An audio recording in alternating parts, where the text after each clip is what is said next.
जिस सवाल के बाद मंत्री साहब अपनी कुर्सी छोड़कर ही भाग निकले। सीधी जिले में पत्रकारों ने तो पत्रकार वार्ता का ही बहिष्कार कर दिया। कुंवर विजय शाह उन्होंने तो मध्य प्रदेश की लाडली बहनाओं को ही धमकी दे डाली। मध्य प्रदेश भारतीय जनता पार्टी की सरकार की नीयत साफ नहीं है। मध्य प्रदेश में मोहन सरकार के 2 साल पूरे होने पर पूरे मध्य प्रदेश के प्रभारी मंत्रियों को सभी जिलों में भेजकर और अपने सरकार की उपलब्धि जबरदस्ती जनता के सामने गिनाई जा रही है, जबकि जनता ना तो सुनना चाहती है, अपितु जनता के अलग से सवाल है।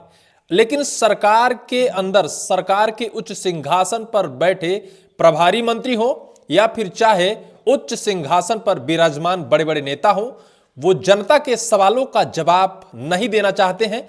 जनता के सवालों से भागते नजर आते हैं मंत्री महोदय। जो कल हुआ मध्य प्रदेश के मोहन सरकार के वो प्रभारी मंत्री जो अपने अपने जिलों में सरकार की उपलब्धि गिनाने पहुंचे थे, जब उनसे जनता ने तीखा और तगड़ा सवाल किया तो मंत्री अपने मंच से या फिर अपने प्रभार वाले जिले से भागते नजर आए। वो अपनी कुर्सी छोड़ते नजर आए, उनके सवालों को छोड़ते नजर आए, उनके सवालों को नजरअंदाज करते नजर आए। इससे मध्य प्रदेश की जनता को यह आभास होता नजर आ रहा है कि भले चाहे मध्य प्रदेश की मोहन सरकार के 2 साल पूरे हो गए हों और मध्य प्रदेश की मोहन सरकार सभी जिलों में प्रभारी मंत्रियों को भेजकर अपने किए गए कार्य के तारीफों की पुल बांध रहे हैं, लेकिन वास्तविकता तो यह है कि सरकार वास्तव में वो काम नहीं कर पा रही है जो जनता के बीच में करना चाहिए। वो अपने काम पर खरा नहीं उतर रही है। एक जगह की नहीं, कई जगह की कहानी आज मैं बताऊंगा। सबसे दिलचस्प और सबसे इंटरेस्टिंग कहानी है मध्य प्रदेश के कटनी जिले की, जहां के विधायक विजय राघवगढ़ के संजय पाठक के खिलाफ चौतरफा जांच चल रही है। सीएम मोहन यादव स्वतः विधानसभा शीतकालीन सत्र के दौरान उनके ऊपर लगे पेनाल्टी की वसूली की घोषणा की, लेकिन उस जिले में जब उस जिले के प्रभारी मंत्री पहुंचते हैं और वहां के पत्रकार पूछ देते हैं, चूंकि आपके मोबाइल पर एक वीडियो चल रही है जिसमें एक तरफ प्रभारी मंत्री राव उदय प्रताप मध्य प्रदेश के शिक्षा मंत्री बैठे हैं और उनके जस्ट बाजू में विजय राघवगढ़ के विधायक संजय पाठक बैठे हैं, तो दूसरी तरफ मध्य प्रदेश के पूर्व भारतीय जनता पार्टी के प्रदेश अध्यक्ष बीडी शर्मा बैठे हैं। पत्रकारों ने तीखा और तगड़ा सवाल किया। हालांकि उससे पहले राव उदय प्रताप सिंह कटनी जिले के प्रभारी मंत्री मोहन सरकार की उपलब्धि गिना रहे थे, खुद के तारीफों की पुल बांध रहे थे। लेकिन जो पत्रकार साहब ने सवाल किया है, हालांकि उन्होंने काबिले तारीफ सवाल किया है, सैल्यूट योग्य सवाल किया है, उनके उस हौसले को सलाम है जो प्रभारी मंत्री से ऐसा सवाल किया जिस सवाल के बाद मंत्री साहब अपनी कुर्सी छोड़कर ही भाग निकले। आखिर ऐसा सवाल क्या था वो हम बताएंगे। दूसरा हम आपको बताएं मध्य प्रदेश के रतलाम जिले के प्रभारी मंत्री कुंवर विजय शाह, उन्होंने तो मध्य प्रदेश की लाडली बहनाओं को ही धमकी दे डाली। पहले तो अपने सरकार की उपलब्धि गिनाते हैं, अपने सरकार की तारीफ करते हैं और फिर कहते हैं कि अगर सीएम मोहन यादव आते हैं तो सरकार अगर करोड़ों रुपए लाडली बहनाओं को मुफ्त में दे रही है तो फिर लाडली बहनाओं का भी फर्ज बनता है कि सीएम साहब का सम्मान करें, उनकी रैलियों में जाकर भीड़ बढ़ाएं। अगर ऐसा नहीं करती हैं, 2.5 लाख लाडली बहना रतलाम जिले में आती हैं, अगर वो महिलाएं ऐसा नहीं करती हैं तो फिर उन महिलाओं की जांच होगी और जांच कर शायद है कि उन्हें अपात्र भी घोषित किया जा सकता है। ये हैं दूसरे प्रभारी मंत्री जो कुंवर विजय शाह रतलाम जिले से हैं। 13 दिसंबर को ही यह भी घटना हुई है जब मध्य प्रदेश की मोहन सरकार के 2 साल पूरे हुए हैं। तीसरी घटना हम आपको बताते हैं मध्य प्रदेश के सीधी जिले की। सीधी जिले में पत्रकारों ने तो पत्रकार वार्ता का ही बहिष्कार कर दिया।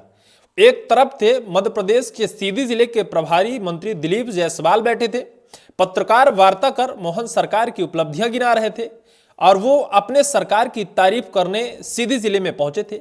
लेकिन पत्रकारों ने उस पत्रकार वार्ता का बहिष्कार इस वजह से कर दिया कि आप तो आकर जनता के बीच खुद की तारीफ कर रहे हैं, करते क्या है क्या नहीं करते ये तो कोई पूछने वाला है नहीं, खुद की तारीफ करने पत्रकार वार्ता में पहुंचते हैं, लेकिन जनता का या फिर हमारा दर्द कभी आपने पूछा है?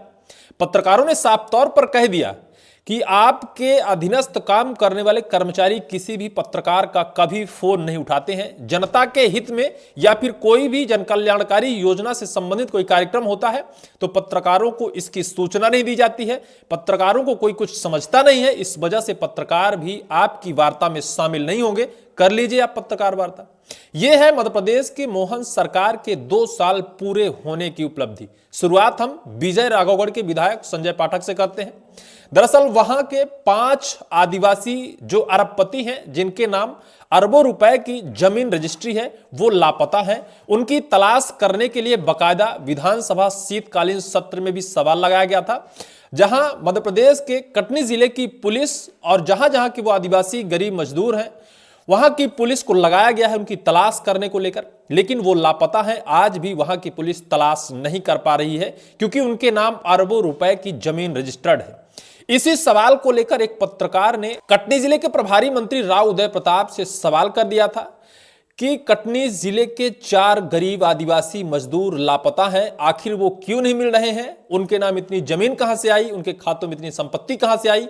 इस सवाल पर तिलमिलाकर राव उदय प्रताप पहले तो चुप हो जाते हैं और फिर वो उस सवाल का इग्नोर करते हुए बकायदा संबोधन शब्द रखते हुए फिर कुर्सी छोड़ फरार हो जाते हैं। यह एक छोटा सा वीडियो सुनिए, आगे हम बताते हैं। मंत्री जी, 4 आदिवासी का मामला चल रहा है जो अभी तक, क्या वजह है कि प्रशासन उसको ढूंढ नहीं पा रहा है, जिनके नाम जमीन दे रही आदिवासियों की?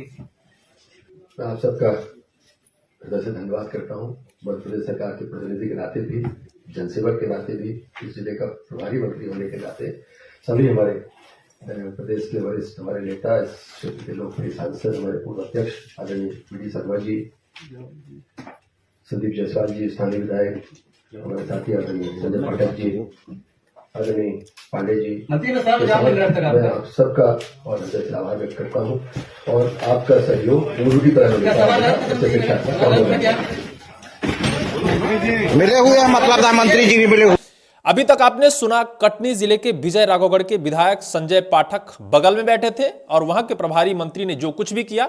उसके बाद हम आपको बताते हैं रतलाम जिले की कहानी, जहां के प्रभारी मंत्री कुंवर विजय शाह हैं। उन्होंने तो साफ तौर पर मध्य प्रदेश की जनता को ही धमकी दे डाली, उसी जनता को जिसने वोट देकर मंत्री साहब को या फिर मध्य प्रदेश की सत्ता की वापसी की है, उन्हीं लाडली बहनाओं को जिन्होंने सत्ता वापसी में अहम भूमिका निभाई है। कह दिया कि अगर सीएम साहब के कार्यक्रम में शरीक नहीं होते, उनका सम्मान नहीं करते हैं, तो फिर आप लोगों को अपात्र किया जाएगा या फिर आपकी जांच बैठाई जाएगी। इससे भी मध्य प्रदेश में जिस तरह से सरकार डींगे हाँकती है, उसकी पोल खुलती नजर आ रही है। तीसरी कहानी है मध्य प्रदेश के सीधी जिले की।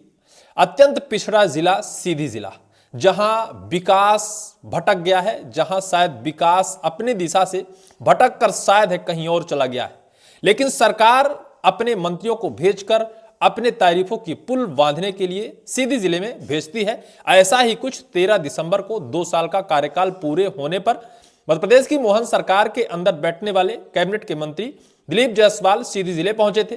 पत्रकार वार्ता में पत्रकारों को बुलाया गया था, लेकिन आपके मोबाइल स्क्रीन पर जो खबर दिख रही है जिसमें लिखा है सीधी में प्रभारी मंत्री की प्रेस कॉन्फ्रेंस का बहिष्कार, आरोप अफसर नहीं करते पत्रकारों से संवाद। दिलीप जायसवाल बोले यह गंभीर विषय है। यानी अधिकारी कर्मचारी चाहे सत्ता पर बैठे नेता हो, वो पत्रकारों का सिर्फ और सिर्फ उपयोग करते हैं, पत्रकार वार्ता में बुलाते हैं। जरूरत पड़ने पर कोई किसी का फोन नहीं उठाता है, उन्हें कोई कुछ समझता नहीं है। जबकि पत्रकार या फिर मध्य प्रदेश में जो प्रेस की आजादी है, वो मध्य प्रदेश का चौथा स्तंभ, देश का चौथा स्तंभ है, लेकिन उन्हें कोई कुछ समझता नहीं है। पत्रकार कहीं किसी के पास फोन करे, कोई फोन नहीं उठाता है, यह आरोप था।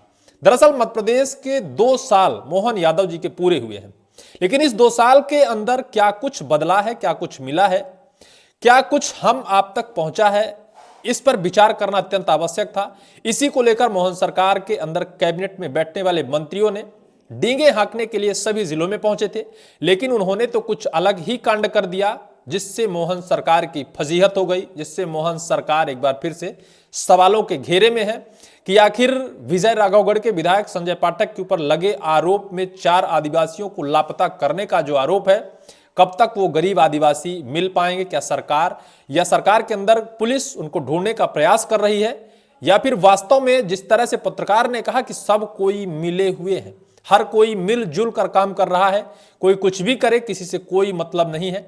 वास्तविकता तो यह है कि सरकार डींगे हाँकती है, लेकिन जनता का सवाल, पत्रकारों का सवाल कोई सुनना नहीं चाहता है, ना उस पर कोई जवाब देना चाहता है।